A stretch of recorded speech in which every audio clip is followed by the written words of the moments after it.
History of the Rapids. Okay, we're going to go ahead and get started. Our next presentation is going to be by Brian Arbic. He has written extensively on the history of Sault Ste. Marie and the area, and so he's going to talk about the history of Sault Ste. Marie. Hand it over to him. All right, thank you, Roger. I don't intend to use the microphone as long as everybody can hear, so I'm going to start off with a brief commercial, actually. I was asked to sign a petition out in the lobby there on ending gerrymandering, as well as against Line 5. If you're not aware of that, if you're of a mind, you've got an opportunity to sign a petition that will get on a ballot proposal that will make gerrymandering, redistricting no longer happen. There'd be a bipartisan or nonpartisan commission to do that. And I said, yeah. Turns out I had already signed it once. That's my short-term memory, because my cousin's at the desk now, and she wasn't there then. She said, Bernie, you signed that when I brought it over to your house. Okay, and cross the name off. Anyway, my career was at Lake State, teaching mathematics, but I became interested in local history in the late 1980s. I wrote a book about Sugar Island. I thought that'd be the only book I would ever write, but I found I liked the researching a lot. And my wife was working as a volunteer at the River of History Museum in the gift shop. And she said, people keep coming in there and saying, Sault Ste. Marie is such an old city. Where's the book about the history of the city? Well, there are some good books, but they're out of print. One of them is called River of Destiny, written in 1955 by Joseph and Estelle Bayless. Very good book, but long since out of print, and that didn't even get up to World War II. So I'll look at it. So I wrote a book, and it's called City of the Rapids. And I want to stress that title. When I'm thinking, what's the title of this book? I thought, Rapids, maybe City at the Rapids, City by the Rapids. The strongest preposition I could think of is City of the Rapids.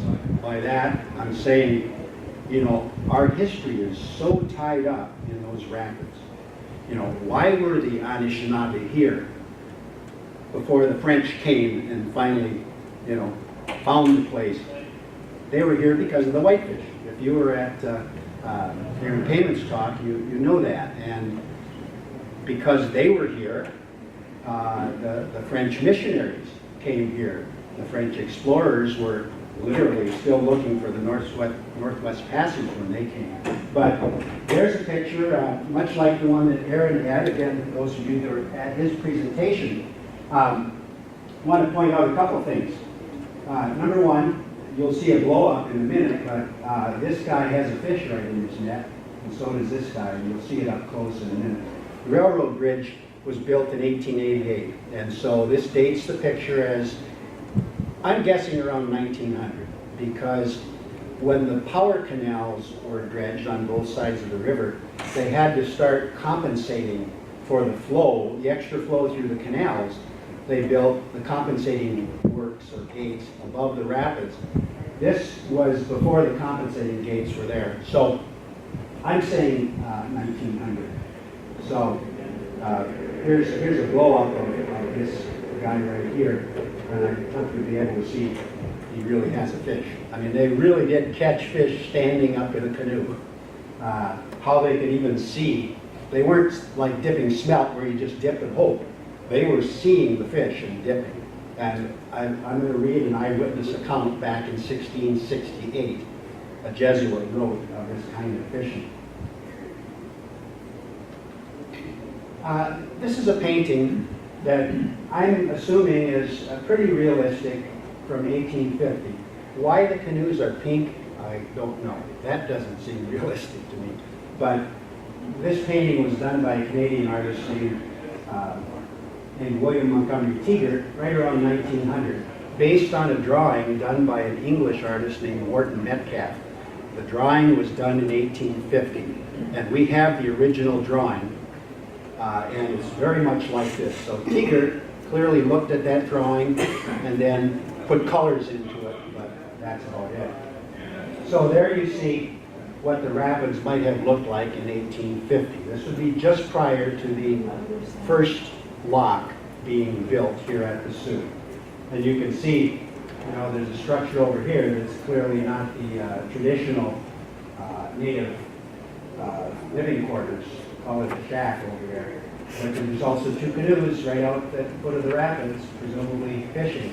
You can see the, I wonder if the lights should be, can everybody see this net right here? Because if you can't see that, I'd want to, there's a very long handled fishing net. These things had hoops about this big. We have one of them in the River of History Museum, an authentic one. It's about that big, the end of that hoop. By the way, if you have a question, I hope you will ask. I taught mathematics. I always tried to encourage questions.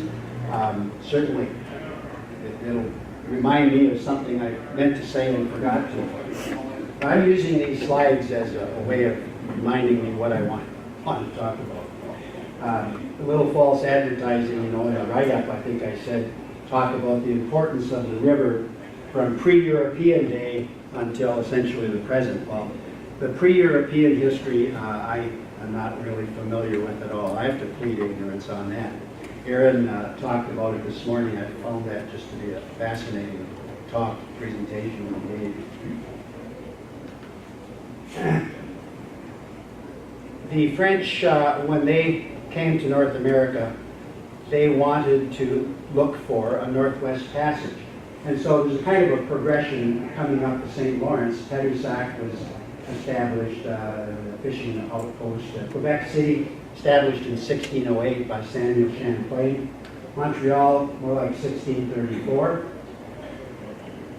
Champlain, about 1610, was allied with the Algonquin peoples out near Montreal and Quebec City. And they were fierce enemies of the Iroquois. And Champlain was convinced to go with a party of Algonquins down into the area around present-day Lake Champlain. And they fought with some Iroquois. And consequently, the French made an enemy of the Iroquois that shaped the way the Great Lakes would be explored. Because the Iroquois were, their homelands right around in here. And so that meant Lake Ontario was not comfortable territory. And so when the French wanted to push west, they left Montreal and they went up the Ottawa River, and there'll be a map that'll show that a little bit better. Up the Ottawa to the Mattawa River. Portage got into Lake Nipissing, and then down the French River into Georgian Bay, and then it was flat water to Sault Ste. Marie. So the first French, well, here's the map I was referring to. It just shows that lake, that road a little bit better. By the way, in the early days, the Ottawa River was called the Grand River. You know, it was the big river. So you see early history there referring to the Grand River, that's the Ottawa. So again, they had to avoid this area. So Sault Ste. Marie was known to the French years before Detroit was. Yeah, Phil. Just brief, you know, that is essentially the migration route that we took as Anishinaabe people from the East Coast over here. That sure makes sense, yes. Yeah. And obviously it makes a lot of sense because if you were familiar with that route, you could do your trade through there. Sure. Which is why the French, the native people. Yes, the French, you know, they were explorers in a way, but they weren't, you know, discovering this on their own. They had native people that were familiar with that route saying, yeah, there's a big lake over here to the west. You want to come and see it, and so forth, you know. So, they certainly, there's a man, I think the next slide, Etienne Brulé. He's the first French explorer to lay eyes on Sault Ste. Marie. 1618 to 1622, give or take. I sometimes give a talk saying Sault Ste. Marie, Michigan's Plymouth Rock. You know, 1620 is an iconic date in our history. 1620, when the Pilgrims were getting off of an ocean vessel in Massachusetts onto Plymouth Rock, there was a young Frenchman getting out of a canoe down by the rapids. Pretty amazing to me. Etienne Brulé. We don't have a Brulé Creek or a Brulé Point or Brulé Street in Sault Ste. Marie, and I think we should. Yeah, Arbic. When I was in grade school, one of the girls that was in my class, her name was Agnes Brule. She was a great-granddaughter of Etienne Brule. All right. Etienne Brule died as a very young man, but not so young that he couldn't have progeny, I guess. That's interesting. There was a Brule school in Sault Ste, I believe. That's right. Yeah. 1641, two Jesuits, Charles Rimbaud and Isaac Jogues, came to Sault Ste. Marie by invitation. This is a kind of an interesting thing. Think of how these people got around. So Sault Ste. Marie, Chippewa, went to a thing called the Feast of the Dead down here. Hurons were down here in this area, and a delegation went from the Sioux down there. It's like 280 miles. They went down there for the Feast of the Dead. And Jogues and Rimbaud were there in the Jesuit mission called St. Marie of the Hurons. And the Sioux people said, hey, why don't you come on up, visit us? So in 1641, Jogues and Rimbaud, and accompanied by some Hurons, I'm sure, made the journey to the Sioux. Now, I'm sure they didn't go this way. Why would they go out into this big water? But I wasn't thinking when I wanted to see how far it was, so I went on Google Earth and, did a path. I'm sure they went, up along here and through here, all protected compared to this. But this is 279 miles, the route that I've got there. So that's how far they came in September of 1641. They preached on the banks of the rapids for several weeks, but the animosity between the Iroquois and the Chippewa was such that they had thought maybe they could establish a mission. It was a little dangerous, so it was not until 20-some years later that actually happened. Jogues is St. Isaac Jogues. He's a saint. We've had a saint trod on our land here. How many places can say that in North America? I don't know. We may have another. Eric may someday be a saint. Pardon me? Eric is working his way there. He's getting there, yeah. So as a little joke in a way, but I think it helps. Put these dates in context. 1641, Isaac Newton wasn't born until the next year. Isaac Newton was crying out loud, That's when these two Jesuits were here. I love Google Earth. The Jesuits throughout North America, every year, they sent reports back to the home country saying, here's what we did. You can imagine, they're funded by donations. They have to say they're getting something done.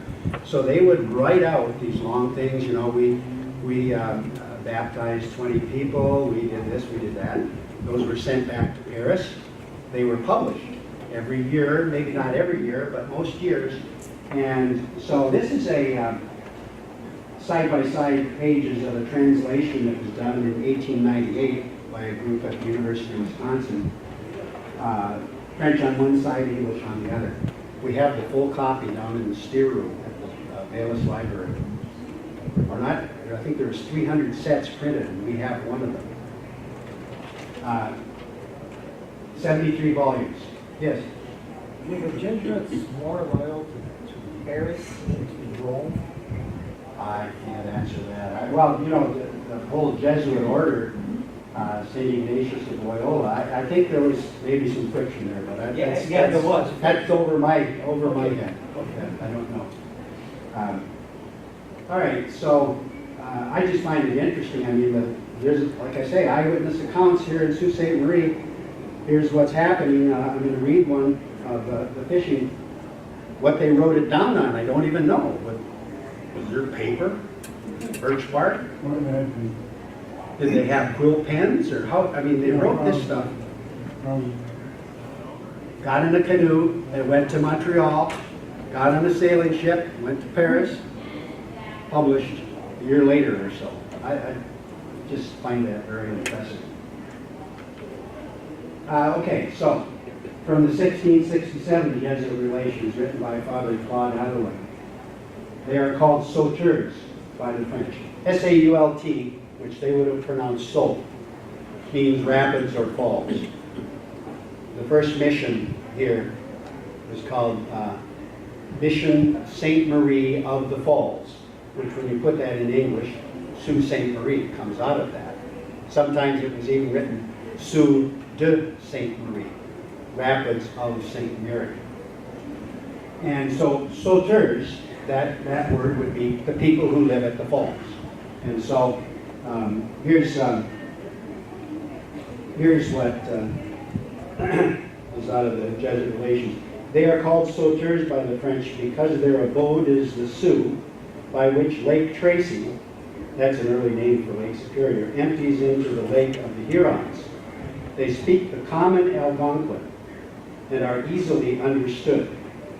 I have proclaimed the faith to them on various occasions, but especially when I sojourned with them for a whole month. During that time, I instructed them in all of our mysteries.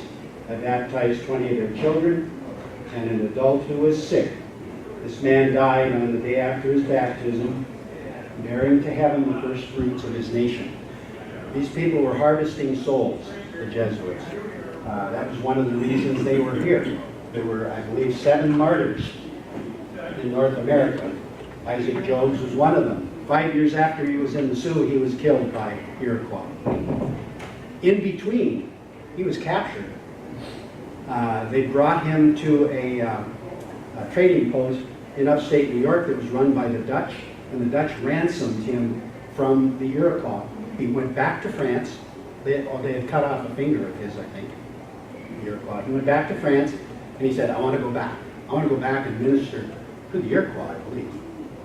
He came back, and he was killed in 1646. He's one of the martyrs of the missionaries here. So, that's Isaac Jogues. Oh, but the guy who wrote that, I'm sorry, I'm getting mixed up, was Claude Alloway, a Jesuit. I don't know. He was not a martyr. All right, so here's a Jesuit map. You see on there Lake Tracy, or the B is what we would write as a U. Lake Tracy or Superior. So the name wasn't fully established. This was done in 1672, published in Paris a year later. So you look at that. Anybody who knows Lake Superior, you know what you're looking at. Unmistakable Keweenaw Peninsula sticking out there. How did they do that? The Jesuits were highly educated. Mathematics, other things. They could shoot latitudes. No real problem there. You know, they could find out how far north they were. Finding a longitude is a whole lot different if you don't have an accurate chronometer or watch. I don't think they had an accurate one in the 1660s, but they would have kept track of how long it took to paddle on. Can you imagine circumventing or circumnavigating Lake Superior in a canoe? But this is the map that they produced. Down here it says Lake Superior and other places where there are Jesuit missions among the Ottawa. So there was a mission up here, you can't read it, but this is Mission of the Holy Spirit, and there was one down here, the Mission of St. Xavier at Green Bay.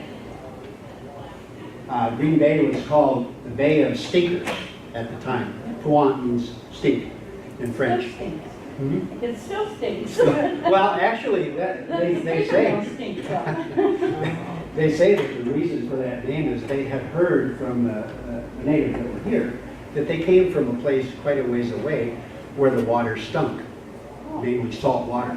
So they might have been Cree or related to the Cree. So anyway, they called it Bay of the Stinkers for a while. So how accurate is this map? I'm going to show you a bit about that in a minute, I think. But the next slide, I believe, zooms in on this area right here where Sault Ste. Marie is. A little hard to make out, but you see it says Le Sault, Mission de Ste. Marie du Sault. And it almost looks like it's on the Canadian side, but it certainly wasn't. It was right in here. Here's a painting that was done in about 1870 by a man named William Armstrong, who was a surveyor for the Canadian Pacific. Question? Who was Saint Marie? Saint Mary, the Virgin Mary. Oh, Saint Mary. That was their. That's the word for holy. The French word for holy is saint. Oh, Saint, yes. But, yeah. Holy Mary. The Virgin Mary, yes, Holy Mary, wow, okay. There were, they had the mission down in Sault Ste. Georgian Bay, which was Saint Mary of the Hurons as well. So, this painting was done in, like I say, about 1870 by William Armstrong, who was surveyor for the railroad in Canada. And so it's presumably, again, a contemporary view of what that fishing method looked like. Imagine in the turbulent waters of the rapids being able to keep your balance and also catch a fish. So I will read that eyewitness description. So this was written in 1668 or thereabouts. The relations of 1669, 1670, written by Father Claude Deblon, in charge of the mission at the Sioux. He says, dexterity and strength are needed for this kind of fishing. For one must stand upright in a bark canoe and there among the whirlpools with mussels tense, thrust deep into the water a rod, at the end of which is fastened a net made in the form of a pocket into which the fish are made to enter. One must look for them as they glide between the rocks, pursue them when they are seen, and when they have been made to enter the net, raise them with a sudden strong pull into the canoe. This is repeated over and over again, 6 or 7 large fish being taken each time until a load of them is obtained. I'm a little skeptical about that, but I mean, this was a priest. I mean, were you exaggerating? I thought that painting was a spearing fish. I thought they were spearing Oh, fish. yeah, no. Yeah, can you see the net there? I can't. Oh, now I can. There's the hoop right there. Yeah. That same thing you saw in the photographs. Now, is that one, which one is at the Bayless Library? They supposedly have a copy. Or is this the one? You mean the painting? Yeah. I don't know. I think I got this from the National Archives of Canada, but I'm not sure. We've got several photographs of this kind of thing. Yeah. By the way, I meant to mention in that first canoe where I said there's 2 of those people actually have fish. Maybe we'll go back if we've got time, but in the canoe in the foreground, there's also a couple of tourists. I meant to point that out. This is an early form of tourism. Yeah. So, yeah. I'm not going to try right now, but we got to keep moving. But it's okay. Here's a Google Earth image of Lake Superior, and then I decided to overlay the Jesuit map onto the Google Earth map. Let's see how good a job did they do. And so I did that. Now, just to tell you, I don't want this to be too misrepresenting things. What I did was, if you see the yellow, the bold yellow, that's the Google Earth underneath the Jesuit map. What I did was I forced these points to coincide. In other words, I'm not claiming they had the latitude and longitude of Duluth exact. I said I'm going to slide until they coincide, and then I stretched and rotated until the Keweenaw looked pretty good, and then everything else fell wherever it fell. So in other words, I'm not claiming, again, longitude and latitude. I'm not claiming scale. But I think they did a pretty good job. And as a matter of fact, I didn't do as good a job, if I want to make that point. I should have rotated it a little bit more, because that would have brought Whitefish Point closer. It wouldn't have messed up Keweenaw much. It would have brought Michipicoten up a little bit more. And it would have brought, I guess that's Lake of the Woods up in there. But 1672, this was apparently about the most accurate map of Lake Superior for 100 years. The yellow line is the Google The Earth. yellow line underneath is Google Earth image, yes. Now look at down here at the Sneaker Bay. You know, here's the Dora Peninsula, so they had that pretty good. Scale then, the last thing I did, I just did it this morning. I went to Google Earth and I took the northernmost point of the Keweenaw and I measured how far is it to the northernmost point of the, what was that, Apostle Islands. It was 120 miles. And then I used the scale, which is down here on the French map. This is 50 leagues. Now, trouble with leagues is there's terrestrial leagues and there's maritime leagues, and they even change at a certain point in time. So what's a league? Anywhere from 2 to 3 or 4 miles. So I just said, okay, call it 3 miles. And then I used a ruler and I computed on the Jesuit map and got 150 miles. So 120 versus 150. With the ambiguity of leagues, pretty darn good, I think. I think it's amazing that the original Jesuit map has Grand Island in there. Well, Grand Island was a major, Trading post. well, yes, date of settlement. In fact, I'm glad you mentioned that. You know, I know almost no Chippewa, but Phil can keep me honest here. Okay.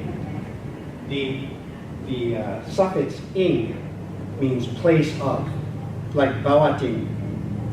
Aaron mentioned this morning again. I know you weren't all there, but place where the water pots. Ing.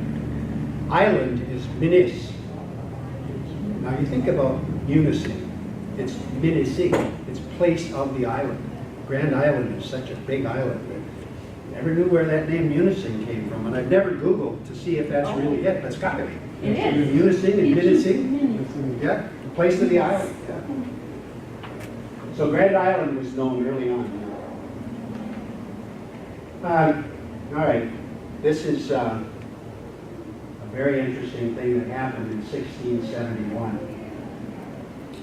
In the mid-1650s, Pierre Radisson and his brother-in-law, Mesdames Chouart, came through the Sioux, spent the winter in western Lake Superior, did a lot of trading, and came back the next fall in a flotilla, supposedly of 60 canoes, headed for Montreal.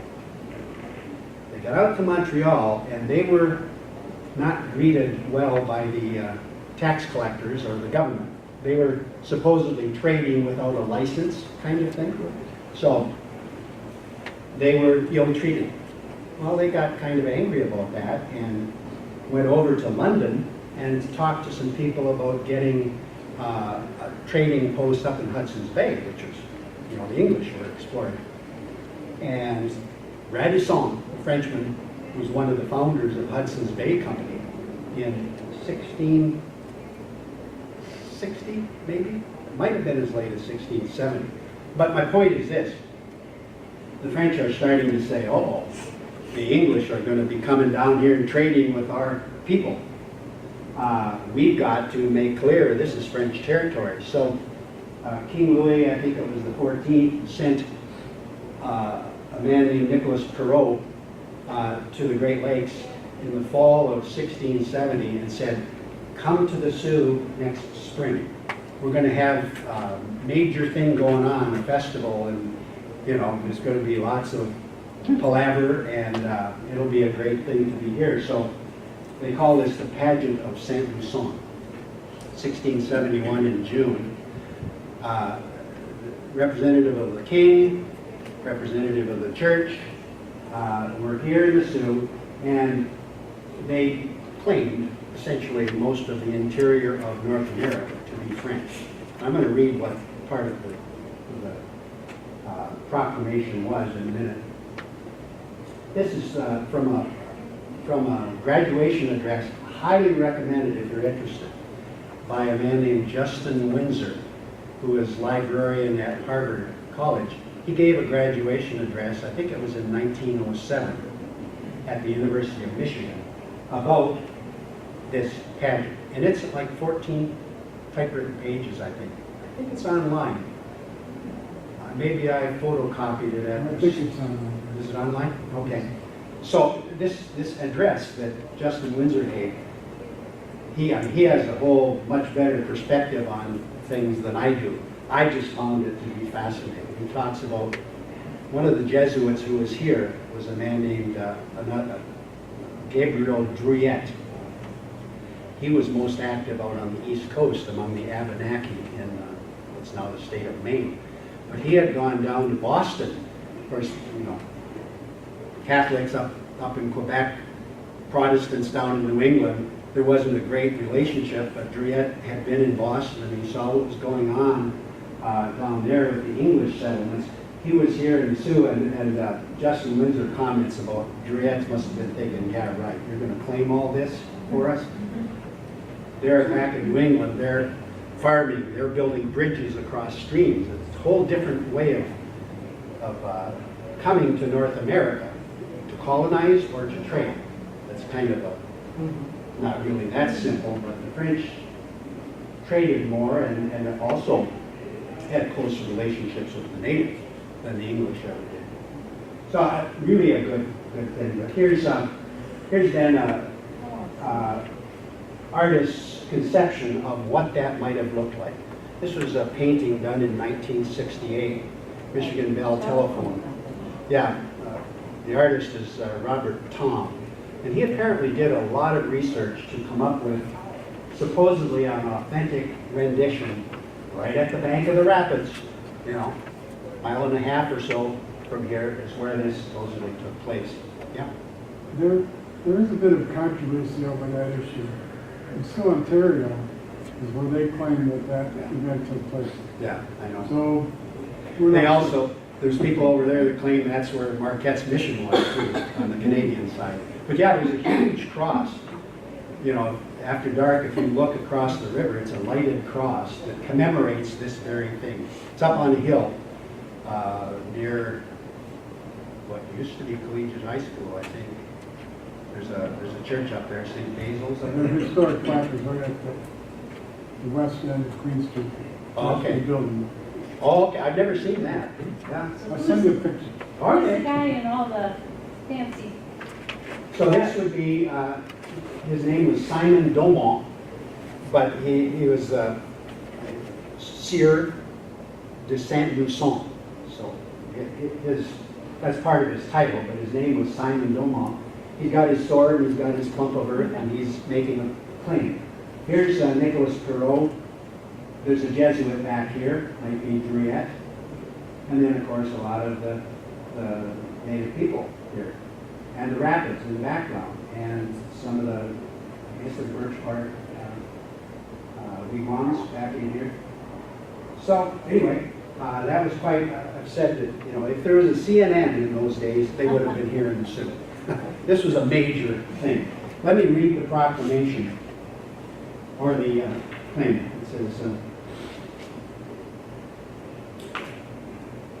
in the name of the Most High, Most Mighty, and Most Redoubtable Monarch, Louis XIV of name, the most Christian King of France and Navarre, we take possession of said place of St. Mary of the Falls, as well as of Lakes Huron and Superior, the island of Manitoulin, and of all other countries, rivers, lakes, and tributaries, contiguous and adjacent thereunto, as well discovered as to be discovered, and which are bounded on the one side by the northern and western seas, and on the other side by the South Sea, including all its length or breadth.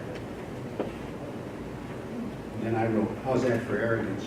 And they didn't even know what they were claiming, as yet to be discovered. So they claimed much of west of the Alleghenies all the way down to the Gulf of Mexico and so forth. But claiming it and holding on to it's two different things.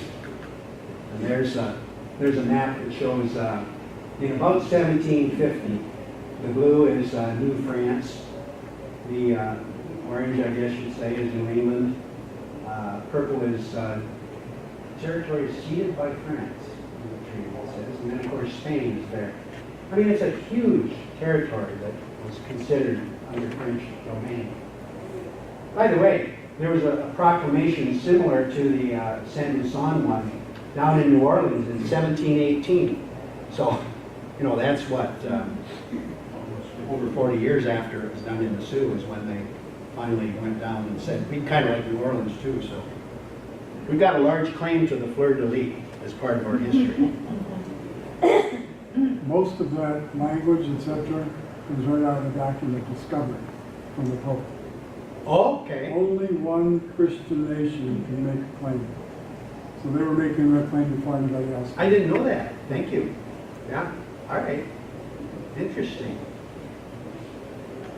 Okay, so anyway, that map, I mean, things were heating up between the English and the French in the 1740s, 1750.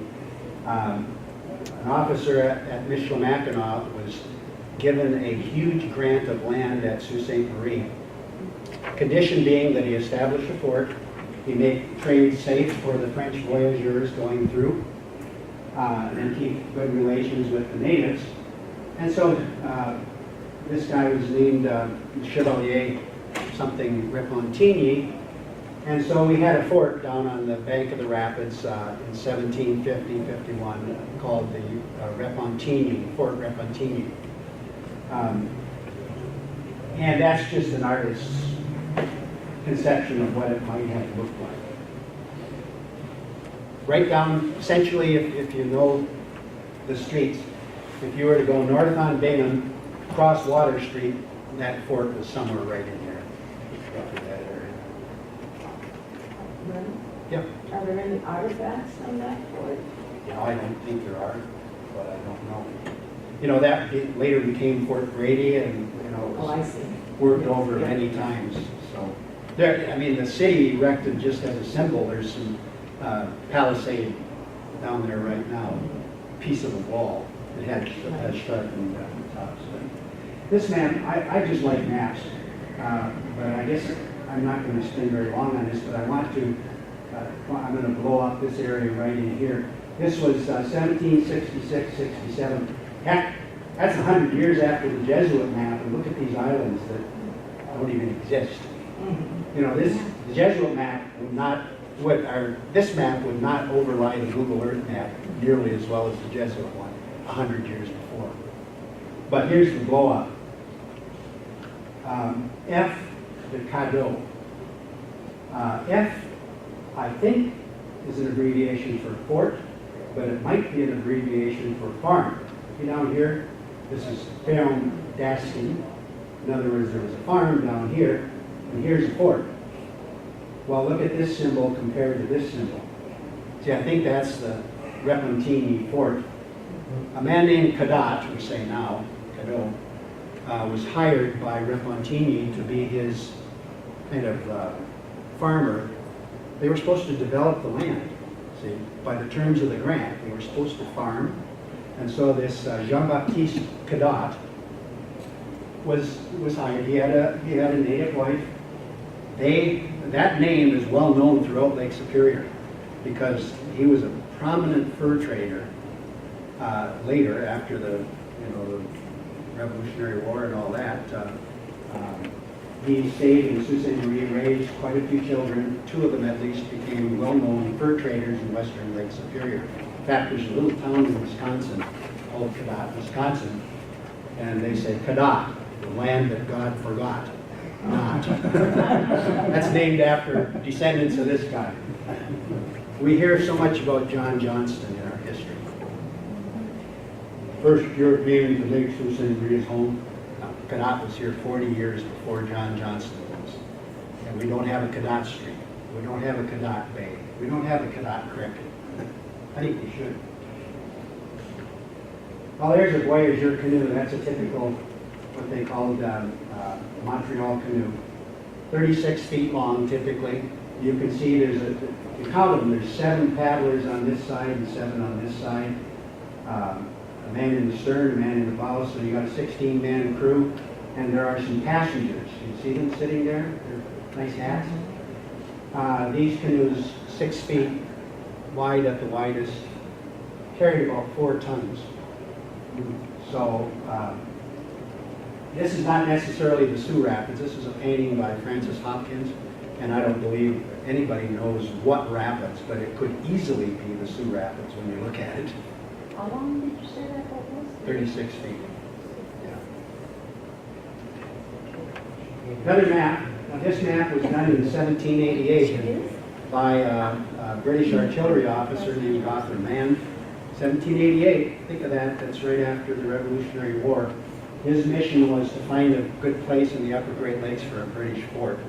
So he did this map, but I want to show you this inset. Because it's the first time I ever saw this. So blown up. If you look at this is our rapids. Look at here, AAA, channel for small vessels. So I always said, well, they didn't ever take anything other than canoes down the rapids, but this map implies that they did shoot the rapids with larger boats. And here's the canoe channel, according to the map. Here's Mr. Cadotte.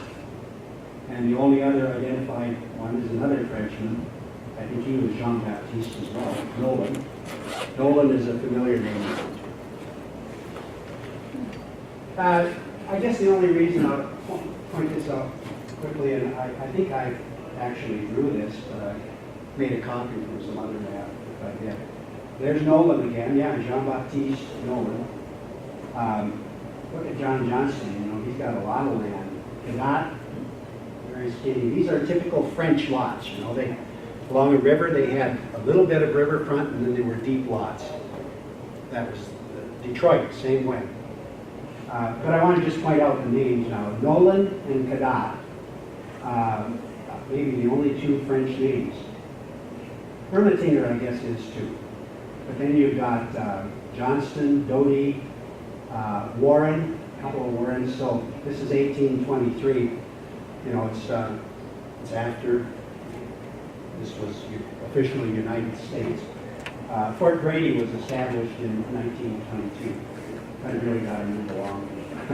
First lock, 1855. Interesting, it was a two-stage lock. 10-foot lift, and then another 10-foot lift. Operated manually. That lock was built by the state of Michigan. They charged tolls. The Corps of Engineers took it over, the operation of the locks in 1881. Tolls were gotten rid of. Ships from any nation go through the locks without paying any tolls. See, they cranked these gates. That's called the windlass, I guess. It was manual operation of the gates. Fort Grady from the water. You know, I'm supposed to be saying so much of our history depends on the river. Well, right from the explorers on. I mean, why do we have a fort here? Because this is a boundary. Why is it a boundary? Because the river was defined as part of the boundary, the navigable waters. So Fort Grady was built in 1822. Interestingly, one of the treaties, again referring back to Aaron Kamen's talk, he did not have the Treaty of Sault Ste. Marie in 1820.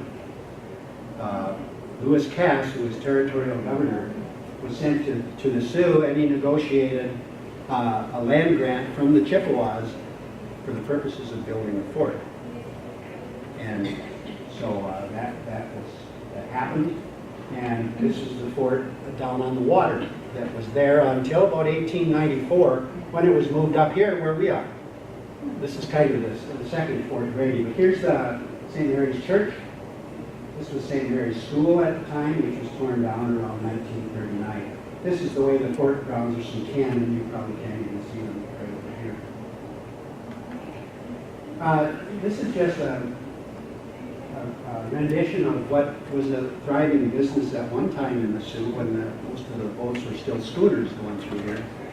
Coming up the St. Mary's against the river and usually against the prevailing winds was not an easy job. Back in the day, the sailors were often windbound, waiting for a wind from the southern quarter. So once steam tugs were available, that became quite a business, towing schooners both ways, actually, up and down. And I've got good, solid documentation of strings of schooners up to 6 schooners long being towed. Pretty impressive, too. But this is a friend of mine, a real talented artist. He did a little research, and he made this drawing. This is an actual tug, the J.C. Morse. Home base, Paquami, Michigan. where the heck is Kwame? Does anybody know? Kwame? That's She- north of Lawrence. North of Lance, exactly, yeah. I think it's pretty much a ghost town now, am I right, or is it pretty much a ghost town? I think Henry Ford was big there at one time. Anyway, this tug would come down to the Sioux during season and tow scooters. Fish hatchery was out on the rapids. State fish hatchery was there about 10 years. Beautiful building.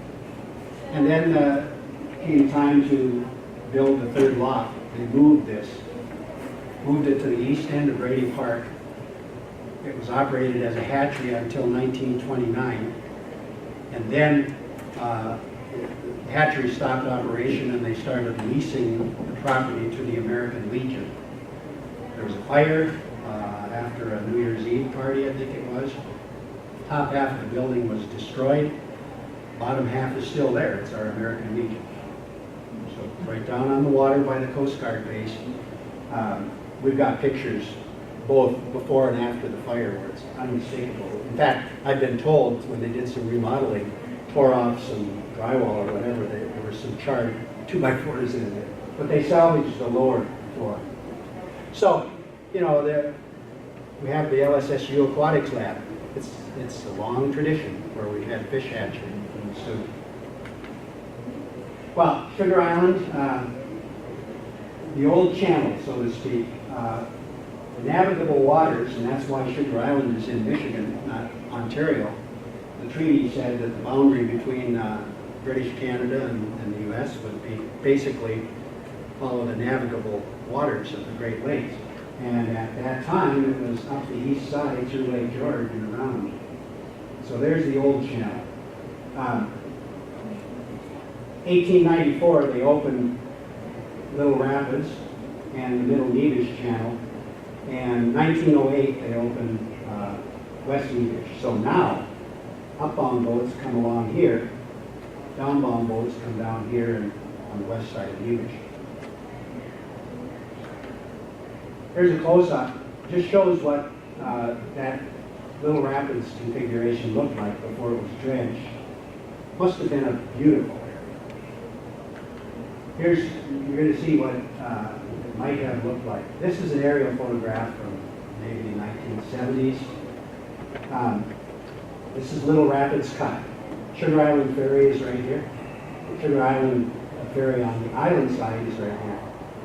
They literally cut right through an island to make the Little Rapids channel. And my friend Bill and I took a Corps of Engineers drawing and reconstructed what it would have looked like if that plane had flown by in 1890, let's say. And here's what it would have looked like. So you can see, this is called Island Number 1. This is called Island Number 1. That whole thing was one big island.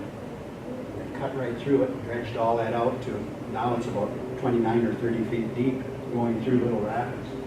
As well as, you know, this part, these parts here. If any of you are going down to Rotary Island Park for the kayaking, that's where you're going. Well, here's Rotary Island Park, and so I guess that's where things will be starting. And this must be the island they're now calling Voyageur Island. Power Canal was a big project. Now, again, why do we have water power in Sault Ste. Marie? Because of the rapids, the 20-foot difference between Lake Superior and Lake Huron. So there's water power canal in Canada, 2 on this side. The government plant on the outbound side of the locks, and then our power canal that turned part of Sault Ste. Marie into an island. Here's what it looked like in 1901. By the way, we have at the Historical Society about 1,000 8x10 glass negatives. This one, the corner broke off. But that kind of adds interest to the picture. But we were able to scan those glass negatives. And so this is the Bingham Bridge at the time for pedestrians when they were digging the canal. Union Carbide. Point I want to make with this is 1907, and Sioux is still a river town. These are freestanding letters up here. Union Carbide Company, and that says New York and Chicago. Acetylene, the best light for town and country. You know, calcium carbide was used primarily to make acetylene gas, and acetylene gas, back in the day, I don't know how, whether it was piped underground or I don't doubt it was tanks, they used it for residential lighting. There's also a ship there. Now, it made sense to ship their product and get their raw materials, limestone and coal. It all came by ship. Here's the same thing from Portage. Can you see how the letters are backwards? To me, that says most people are traveling in the river, not on the street, when they want to advertise. Here's what that plant looked like, aerial view. Carbide dust. Yeah, there's some carbide dust in the air right there, and a lot of it on the road. Limestone, coal, Sioux Brewery, gasoline tanks, gasoline storage tanks. Gasoline came in, fuel oil, I guess, by boat. This was about 1960. There's a ferry just before the International Bridge was opened. So, when I was a kid, we used to go to Canada on a ferry boat. Cleared customs, I remember when I was a kid, like 10 years old, you could buy firecrackers in Canada. You couldn't buy them in Michigan. Get some firecrackers over there and hide them in our underwear. Pee my pants, you know. Going through customs, I'm sure they said, that kid's got something in his underwear. There's an aerial of the tannery. It was huge. This is what Greg Zimmerman talked about, the Barrens. When I was a kid, I remember walking up there, maybe only once, but I definitely remember the 20-gauge shotgun to shoot rats in the tannery dump. That's what we called it. That's just an inset there, showing that smokestack. This factory burned in 1958. That smokestack, which is huge, stood there until the early 70s, and it was taken down by a demolition crew out of Toronto, I think, set charges and dropped it. I wish I had been there to see it. Second World War. You know, we had a fort.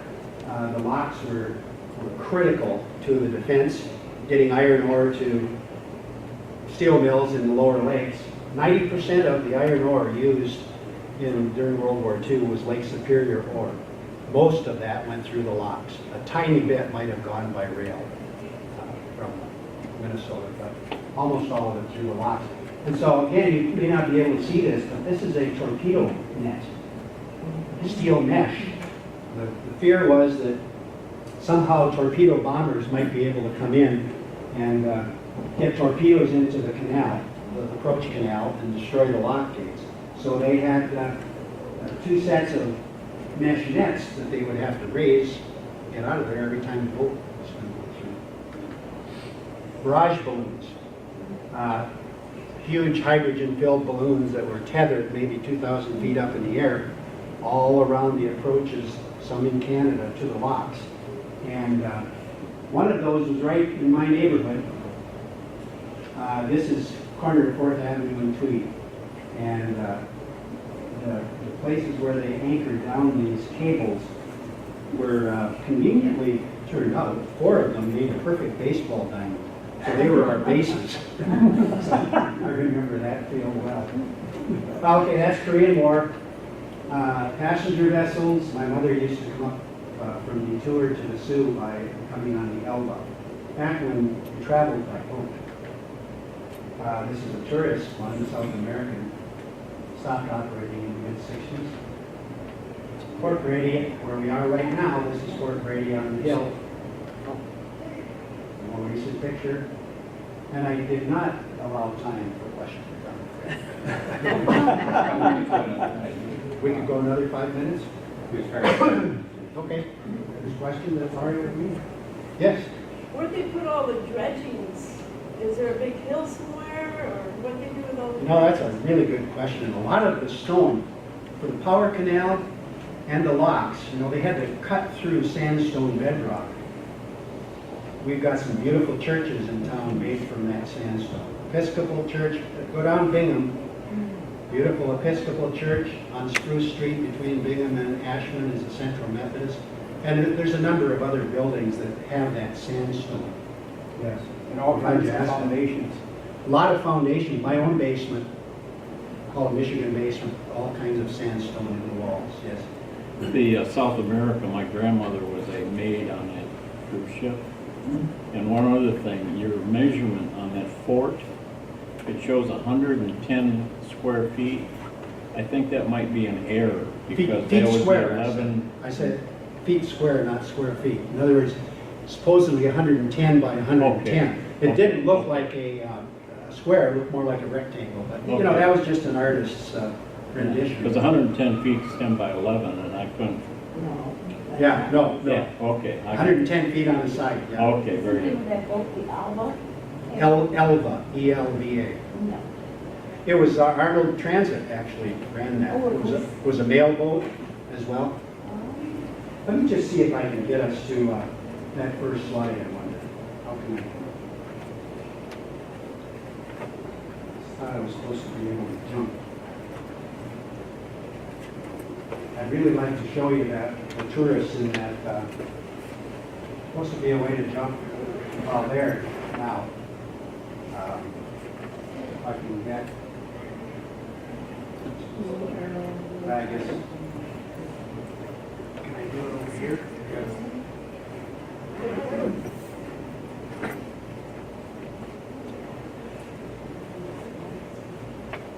Why is it I small? think it's F6 or something. I don't know how to make it Jim. larger. F6. F6. I think it's F6. On your computer there, Yeah, Top row. hit F6. F6? Yeah, just punch it. Shift F6? No, just punch it. No, there's a number. There you go. All right. Oh, okay, thank you. See this guy here? The guy over here? Those are not fishermen. Turn. Those are paying customers. Oh, I'd love to go and watch you catch a fish. They're looking back at the camera. I mean, this is all staged, you know. Obviously, the photographer was down here, maybe in a much more stable boat. The bridge is there, I mean, the railroad bridge is there. What year was this? I'm saying 1900, Oh, wow. Yeah. So that bridge was built that early? 1888. Yeah. Okay, yes. Bernie, I had read that when Brule first came here, there was like 2,000 natives at the rapids. Yeah, you know, 2,000 is a number you hear over and over again. There was 2,000 here for the pageant of St. Louis song. It seems like it was always, 2,000 was kind of like there was a bunch of them, you know? Hey, Bernie, that was pre-Trumpian. Yeah, It was hard to call because they're moving all the time. exactly right. Yes, they were somewhat nomadic. They were here in the summer for the fishing. Presumably they went in the interior some for hunting in the wintertime. They weren't typically here all year round, is my understanding, yeah. Well, I think we got to wrap it up here, so thanks for your attention. The next